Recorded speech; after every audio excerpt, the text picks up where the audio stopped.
भाग्यर नियम को केही बदलाई पारिबे नाही।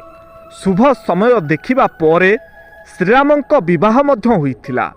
राज्याभिषेकर समय को मध्य सर्वोत्तम भावरे बाछि दिया जाइथिला।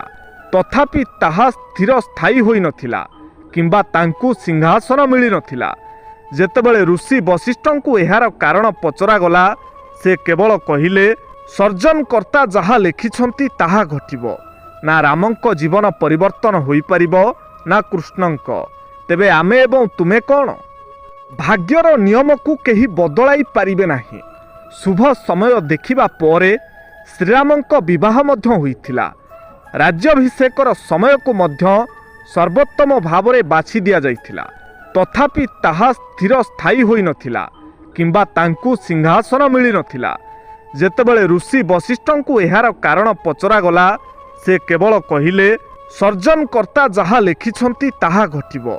ना रामंक जीवन परिवर्तन होई परिबो ना कृष्णंक।